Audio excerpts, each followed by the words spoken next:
Hey guys, Rockingtheblade here. Once again, what's up everybody? Welcome to my spoiler-free movie review of Stephen King's It, the biopic of Chris Jericho. I'm just kidding. The demon clown, Pennywise. The dancing clown, that movie. I'm just sorry, I had to make that joke, but because my older brother's making that joke all day and it was hilarious. And you can see it on Facebook, it's been memed, it's hilarious. But, you can see I went to the movies, I saw it, Saturday, went to a 10:30 showing. I know I'm doing this so damn late. I mean, it came out September 8th, and by the time this uploads, it'll be October 1st. I know I'm super late, obviously, but long story short, due to Hurricane Irma, I had to delay it because of the, movies are great and all, but I had to put my money towards, food and stuff that got damaged and replace all that stuff. So, movies were kind of put to the side for a bit in terms of other things I had to do that was more important. But luckily, everything's,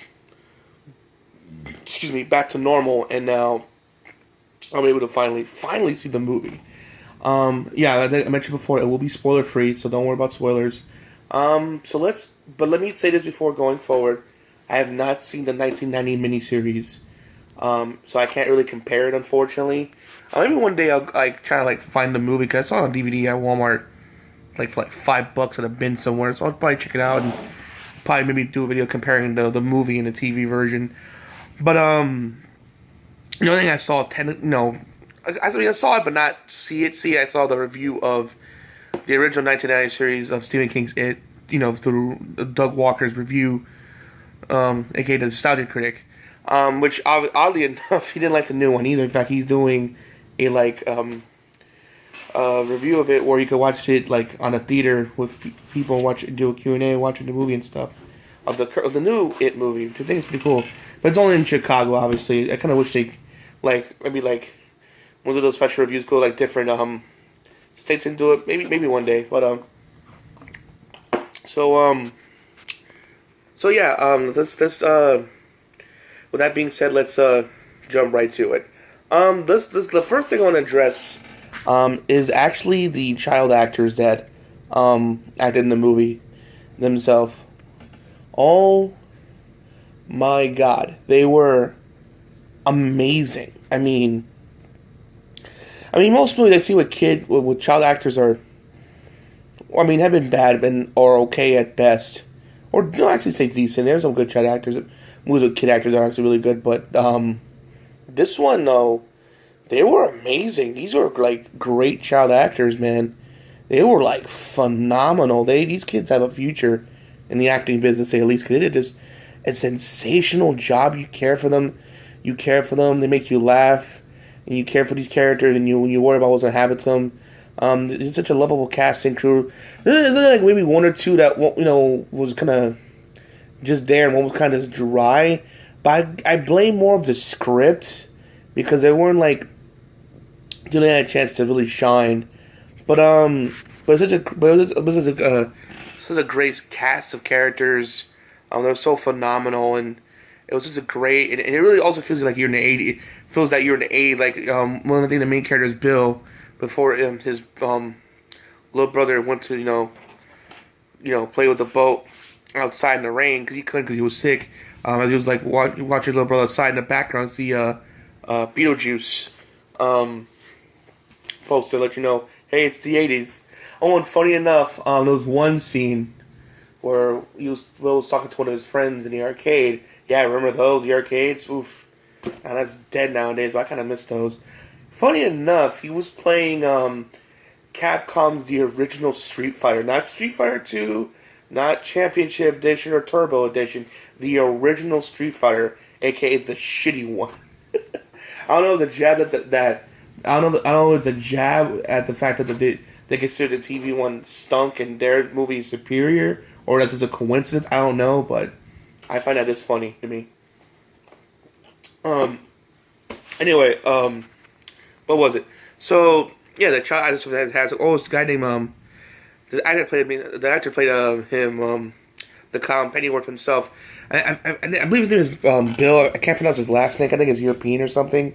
But that guy was just horrifying. Very very, very horrifying. I mean, that guy, the makeup himself looked creepy. The way he bent his lip as he smiled.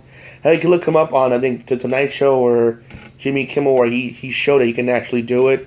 So that's not an effect or nothing. I mean, and it looked creepy when he does it without the makeup. So with that, all that on him while doing it is just horrifying, to say the least. And it's just, it just had me on the edge of my seat. The scenes were just range from genuinely creepy to downright scary. There were certain scenes that weren't scary, but just creepiness. The thought of it just, but sometimes it was like downright horrifying on the edge of my seat, because it was like, oh my god, this is like, you know. And trust me, if you weren't afraid of clowns before, you'll definitely be now. Heck, I know some people at my work that refuse to watch this movie because the fact that the main antagonist of this movie, Pennyworth, is a clown, and of course they don't do clowns, and I understand, especially with this, because the whole clown thing kind of started with the Stephen King It. Now it's back in with a vengeance, more so. But yeah, he was just phenomenal, fantastic, scary. He commanded the screen every time he senses his presence or he's nearby. You know shit was about to go down, and he was just scary and horrifying, man, to say the least. It's just wow.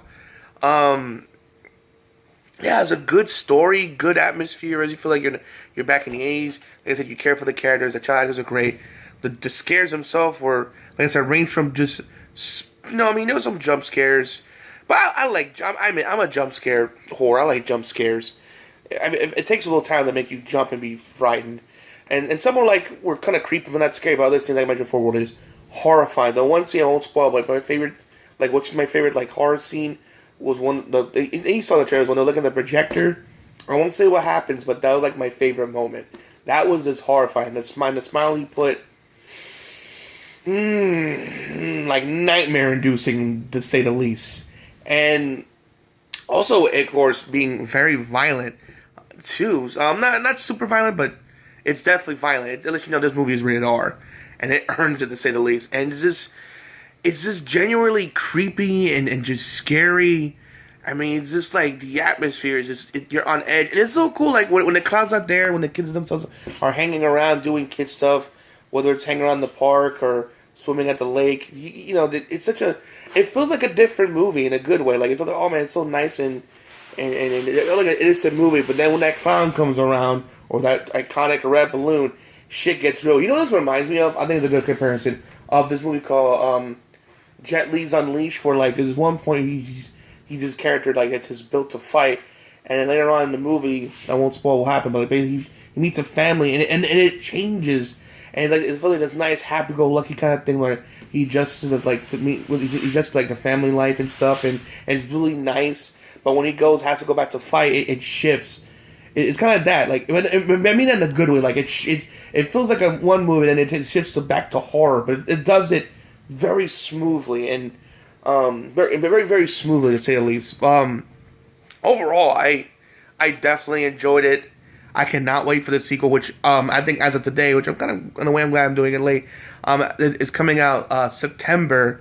I won't probably say the same day, but it just said September of 2019. So a sequel is out. After all, it made over $505 million in the box office, and I believe on a budget of only $60 million. So it definitely profited.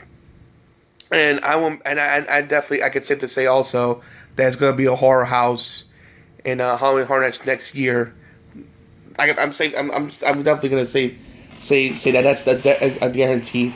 Also, one more thing before I go, I know a little bit off topic about the movie, but the whole sibling rivalry thing between Nostalgia Critic, with aka Doug Walker and his brother Rob, I think they should change the show to something else, because because when you think of sibling rivalry, you think of a person that loved the movie and the person that hates the movie, and they kind of debate what their things, but it's funny because they either love something together or hate something together. It's kind of like me and my older brother doing a show called Sibling Rivalry, because you know what I'm saying? You think they're going to debate, but it's not just them like, well, I hate it. Well, I hate it more. Well, I hate it more than you because of this. Why I hate you because more because of that. That kind of stuff. You know, I mean, I'm not making fun of it. I mean, it's still good watch regardless, but I think they should change the names of maybe Doug and Rob Reviews or Doug and Rob Presents, you know, blah, blah, blah, movie review. You know what I'm saying? Just throwing it out there. Because funny enough, Walter, who does like top fives on their channel, likes the movie. So I would love them to do like a like debate with. I like for Doug and Walter to have a debate like why we'll show Walter's side why he likes it and Doug's side why he didn't like it. I didn't see his take. I didn't see his I didn't see his review on it on the movie itself, the modern one. But based on what I'm hearing, he didn't like it too much, and Walter liked it. So it just seems like that'd be something interesting to see. But yeah, overall, that's just my. Just want to throw it out there. I didn't see something like that. But overall, the movie itself, fantastic. Go see it. It's definitely getting all the buzz it deserves. That's I think at 85% on Rotten Tomatoes. It definitely deserves it. Pennywise is back and more horrifying than ever. It's a genuinely horrifyingly creepy movie. It's not, you know, it's just as on the edge of your seat, you don't know what's gonna happen. And I had a fun time with it. I had a fun time with it. Especially like I said, it had like a great antagonist like Pennywise the Clown, and these great child actors, and the atmosphere and the mood and the setting just fits so perfectly. And it's a great movie, and I highly recommend watching it. I can't recommend it enough. Alright guys, that's the video. Again, I'm sorry for being so late, because, you know, Hurricane Irma, was not fun, but I'm glad, I hope you enjoyed the review. If you did see it, tell me what's your favorite, scariest scene from that movie. Are you going to see it? Tell me your thoughts in the comment section below. I always read them and try to respond as fast as possible. Alright guys, I hope you enjoyed the video. Please make sure to rate, comment, subscribe, and always just Rockingtheblade. Signing out. Hope to see you guys again real soon. Peace out.